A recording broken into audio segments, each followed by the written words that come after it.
Alright, going into the second game of the KCM Race Wars from August the 22nd, we saw Snow completely dismantle Sock with his carrier play in the last game. Now we're going to be seeing Snow versus Hero on Heartbreak Ridge. Will Snow be able to keep up the pressure? Will he be able to keep up the momentum and win this game for the Protoss race today?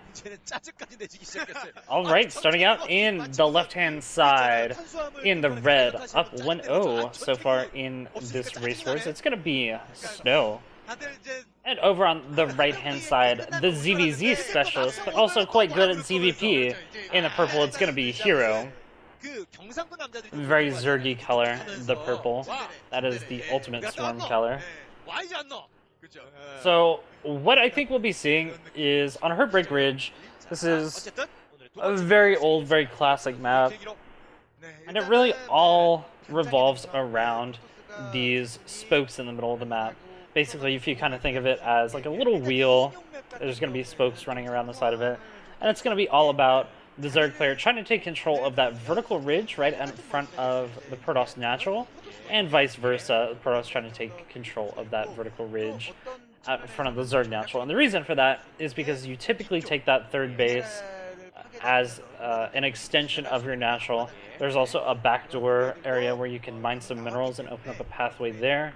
Makes a very easy escape route for your probes, for your drones, things like that.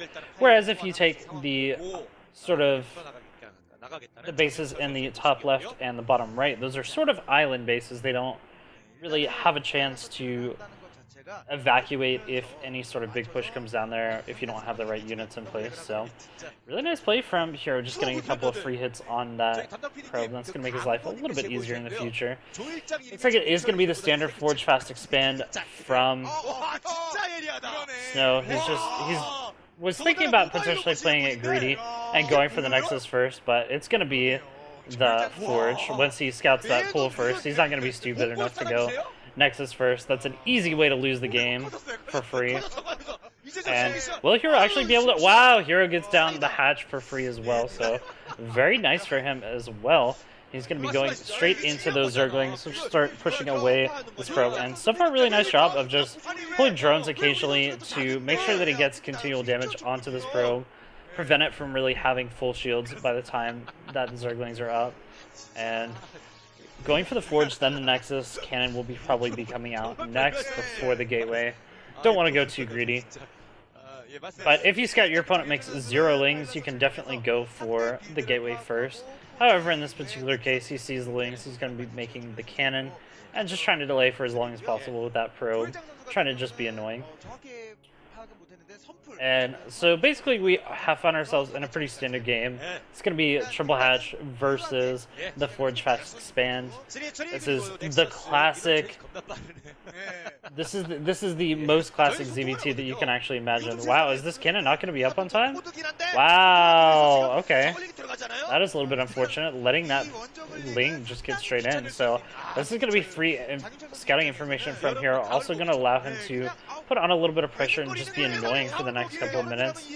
However, already taking about half health damage on that, which is not ideal. It's going to severely limit the amount of pressure that he's going to be able to do, but it does allow him to continually just scout around here and kind of split Snow's APM left and right. We're probably going to be seeing Hero go just straight into that lair tech, probably going up to... Oh, rip. Loses the link for free to a probe. That's a Hero probe right there. Defender of the probes. So, we're probably going to be seeing straight up to the lair, straight up to the spire, and get a couple of Scourge to scout out and deflect any sort of Corsair shenaniganry, while then teching to the Hydras as well, and going up to about 5 hatcheries. So this should go pretty well for Hero overall. He's got a pretty strong opening. But Snow, again, also just playing very nicely with his greed. It's very calculated greed from Snow. Every single time he sees his opponent doing something, he plays maybe a little bit greedier, seeing if he can get away with it. And so far it's worked out for him in the series. No one has been able to punish him yet. So we'll have to see if Hero can come up with something that Snow isn't prepared for, but so far Snow has just been on top of everything. Doing a pretty good job of just denying the scanning right here from this probe. This probe really wants to get in and see what's going on inside the Zerg base, see if there is that fast link speed or if it's going to be the faster layer, see what the tech is, etc., etc. And it looks like it's actually just going to be Hydralisk tech. It's a little bit surprising because we're so used to seeing that Spire tech, especially with the recent resurgence of Mutalisk play in this matchup.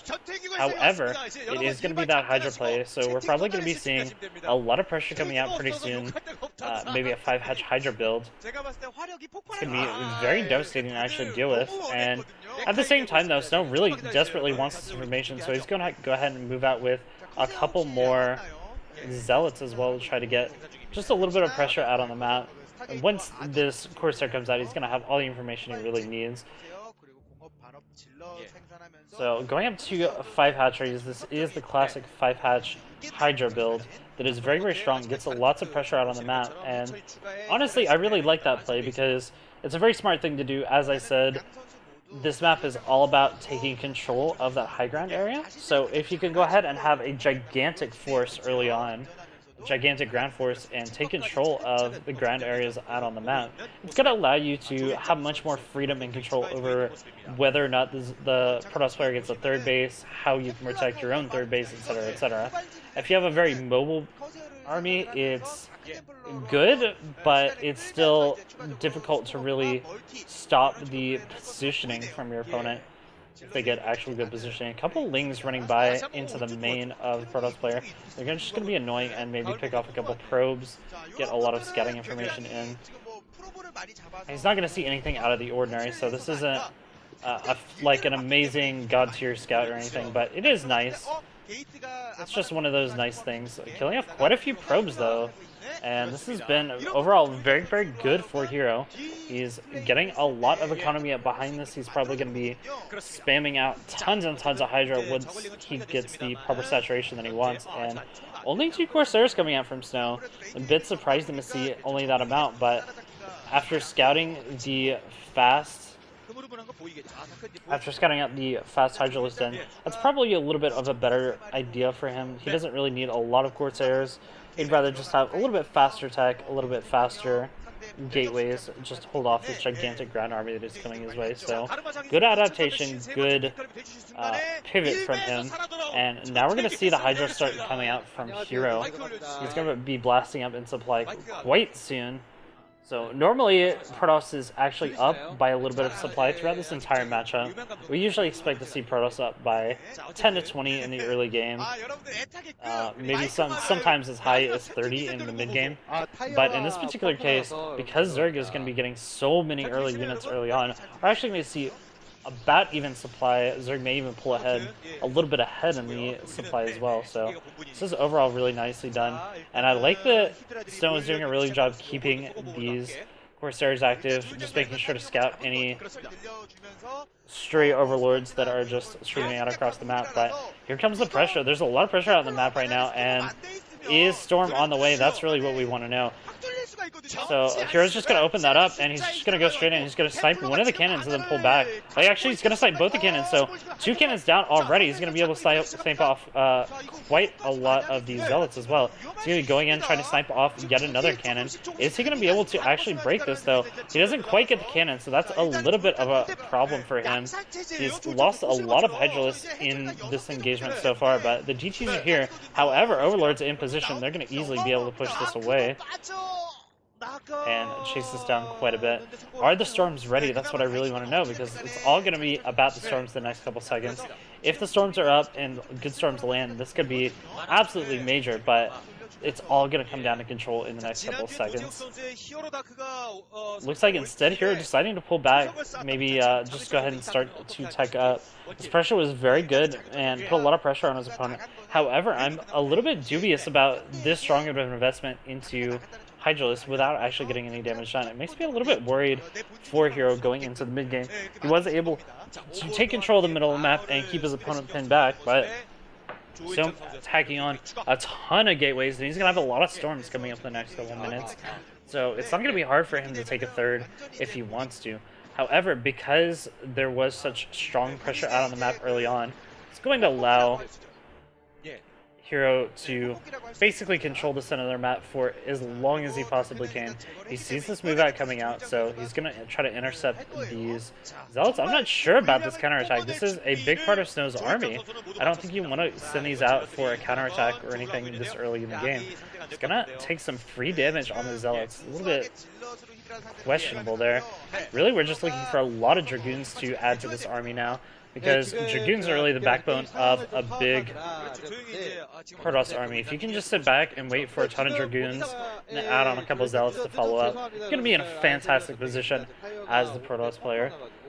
And honestly, at this point in time, this is a little bit worrying just because Hero's allowed his opponent to do whatever. He did manage to snipe the probe taking the third base, so that's really nice by him. Just keeping a good eye on that third base, making sure his opponent doesn't get one for free. And he's going to be trying to run away with these Hydralisks. I think they're actually going to make it away, so overall, nicely played. Oh, big drops coming into the main as soon as he sees the army out of position, dropping in the main, and this is actually huge. This is amazing play from Hero. He's actually just going to focus down the Nexus right away, and that's actually so nice for him right now. Is he going to be able to kill the Nexus? The Storms so far have been really good, and only 4 more of these Hydralisks remain. I don't think they're going to be able to snipe off the Nexus. Wow, it's so close. So close. Is he? No, there's only 1 more. Oh! So close. Wow, what a save. But meanwhile, more pressure coming out on the other side of the map. This is the difficulty of this map, is you have this kind of rotational symmetry. So anytime you try to move out on the map, try to take that third base, try to control that bottom smoke, you have the potential for big drops to come into the main. And I love the way that Hero is actually setting this up, sending more units up to the top side of the map while pressuring down here the natural. And this is so nice, still preventing his opponent from getting that third base up, but he needs to be careful, make sure he doesn't lose a whole bunch of Hydras over here on the ramp. He's trying to pull back, trying to get a good engagement, but this is not going great for him. Good Storm going to blanket a couple of those Hydras, get some free damage. And this time Snow was prepared for the drop. He definitely was not expecting that to come in earlier, but here's the Mutalisk switch instead, taking advantage of the lack of Corsairs from Snow. So Snow's going to be in a pretty difficult position in the next couple seconds, because even though he did get this large gateway army with lots of Dragoons, he's relying entirely on these Storms to take engagements out in the middle of the map, and now that Mutalisks are out, they can easily run over and snipe the High Templar, easily make sure that his Hydras can get a fantastic engagement, and both the High Templars are down, and now it's just going to be free reign all over these units. Even the Mutalisk coming into the third base now, snipe a couple of units, but I think this is Hero just going to be going for the throat. He knows there are no more Storms out on the map. He's going to be cutting in with the Mutalisk, trying to cut off any reinforcements, and so far this has been absolutely played by Hero. Just Hero on top of absolutely everything in this game so far. Killed off the next High Templar, and there's nothing really to defend in this natural. It's just going to be a bunch of cannons and Dragoons, which do not do all that well against Hydras. They're going to be able to hold off for now, but behind this, Hero has been able to continually snipe that third base, prevent anything from going down, and we have a small counterattack coming up behind this mineral line. I love this play. Really cool to see. So that's going to allow him to go ahead and start being annoying, start sniping off probes in this mineral line, and draw more attention backwards. Meanwhile, that Nexus in the main is still very low, so there's a definite possibility of another drop or some potential Mutalisk play coming into the main to snipe that. And again, coming into the main, or the natural with this big force, is he going to be able to break it this time with his reinforcements? I'm not entirely sure, but another group screaming across the map, and Snow GG's. Hero taking game off of this Protoss Titan.